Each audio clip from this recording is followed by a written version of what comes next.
عليكم ورحمة الله نحمده ونصلي على رسوله الكريم أما بعد أعوذ بالله من الشيطان الرجيم بسم الله الرحمن الرحيم انفروا خفافا وثقالا বাংলাদেশ জামাত ইসলামী মোহনপুর থানা শাখার উদ্যোগে আয়োজিত আজকে গোপালগঞ্জে এনসিবির উপরে হামলার তীব্র নিন্দা প্রতিবাদের প্রেক্ষাপটে মিছিল শেষে আজকে সমাবেশের সম্মানিত কিশোরবাসী ভাইরা আমার, বাংলাদেশ জামাত ইসলামী মোহনপুর থানা শাখার সংগ্রামী আমির, আজকের এই প্রোগ্রামের সম্মানিত সভাপতি জনাব CM আব্দুল আউয়াল, আমাদের মাঝে প্রধান অতিথি হিসাবে উপস্থিত আছেন বাংলাদেশ জামাত ইসলামী রাজশাহী জেলার সম্মানিত নায়েবে আমির জনাব মাওলানা আব্দুল খালিক।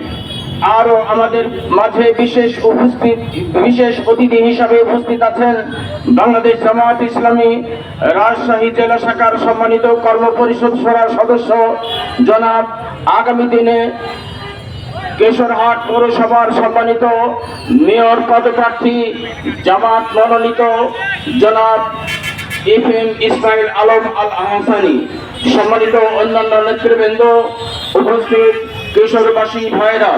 প্রশংসা সবটুকু আল্লাহর, যে আল্লাহ তাআলা আল্লাহর জমিনে আল্লাহর দিন প্রতিষ্ঠিত করার জন্য এইবারে আল্লাহ তাআলা আমাদের অনুকূল পরিবেশ সুযোগ দান করেছেন।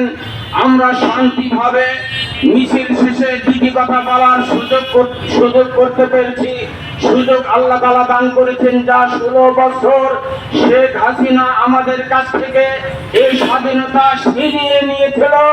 স্বাধীন দেশে স্বাধীনভাবে কথা বলতে পারছি, এই জন্য আল্লাহর শুকরিয়া আদায় করে পড়ছি আলহামদুলিল্লাহ।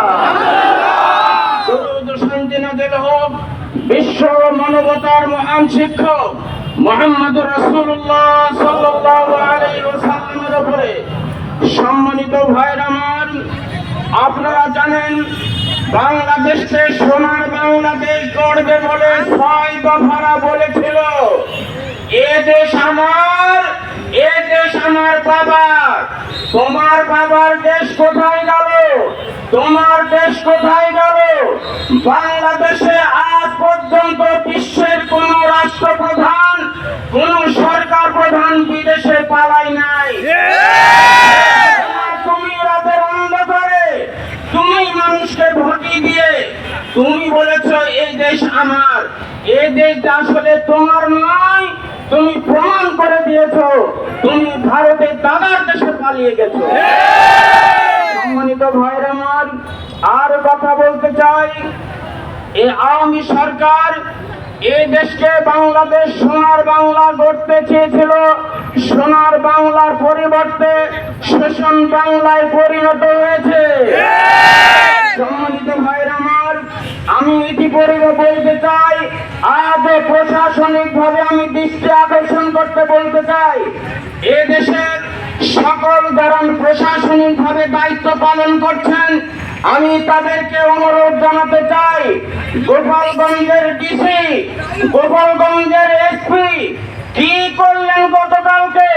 তাদেরকে কেন এই পর্যন্ত জবাবদিহিতার কাঠগড়ায় আনা হলো না কেন? জবাব চাই। গোপালগঞ্জের ডিসি, গোপালগঞ্জের SP এখন আওয়ামী লীগ হয়ে আছে। আওয়ামী লীগের দোষরের ব্যাপারে প্রশাসনিক ভাবে আমি আপনাদের বলবো, নজর রাখুন, খেয়াল করুন। আমি আপনাদের আরো বলেছি, আওয়ামী সরকারের যারা যারা আওয়ামী লীগ করত, 16 বছরে প্রত্যেকটা আওয়ামী লীগের ঘরে ঘরে অস্ত্র আছে। চুরানি অভিযান চালিয়ে তাদের অস্ত্র উদ্ধার করুন। কয়টা করেছেন? আপনারা এক পাও আগে যান, এক পাও পিছনে যান, মনে করেন মনে হচ্ছে যেন আপনারা ওই জায়গায় বসে আছেন। ওই দিন ভুলে যান। সম্মানিত ভাই আমার, সর্বশেষ আগামী 7 দফা দাবি আদায়ের লক্ষ্যে দেখবেন ইনশাআল্লাহুল আজিজ বাংলাদেশের সকল জনগণ, এই দেশের মুসলিম সকল পার্টির লোকদেরকে নিয়ে এই দেশে ইনশাআল্লাহুল আজিজ আগামী দিনে ইসলামী সরকার গঠন হবে ইনশাআল্লাহ। এই লক্ষ্যে আগামী 19 জুলাই ঢাকা সমাবেশে যোগদান করে সফল করার লক্ষ্যে উদাত্ত আহ্বান জানিয়ে সকলকে ধন্যবাদ জ্ঞাপন করে আমার কথা এখানে শেষ করছি। ওয়া আখিরু দাওয়ানা আলহামদুলিল্লাহি রাব্বিল আলামিন। আসসালামু আলাইকুম ওয়া রাহমাতুল্লাহ।